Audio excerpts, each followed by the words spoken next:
काँग्रेसची तर जी अवस्था झालेली आहे ती पाहिल्यानंतर आपल्याला असं वाटायला लागतं की पाकिस्तान घाबरलाय जास्त की काँग्रेस जास्त घाबरली आहे या सगळ्या एकूण ऑपरेशन सिंदूरमुळे. अशा प्रकारचा प्रश्न मनामध्ये निर्माण होतो.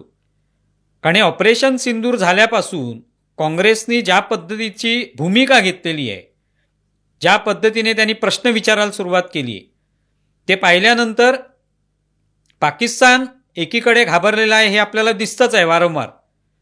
पण त्यापेक्षाही जास्त काँग्रेस बिथरलेली आहे, काँग्रेस जास्त अगतिक झालेली आहे, असं चित्र वारंवार पाहायला मिळतं. आता त्याविषयीची अनेक उदाहरणं आपल्याला बातम्यांमध्ये पाहायला मिळत आहेत, त्यांच्या वेगवेगळ्या वक्तव्यांवरनं समोर येत आहेत. आता एक ताजं उदाहरण म्हणजे भाजपाच्या कुठल्या तरी पदाधिकाऱ्याने 9 जूनपासून ऑपरेशन सिंदूरच्या निमित्ताने भारतीय जनता पार्टी देशभरामध्ये सिंदूरचं वितरण करणार आहे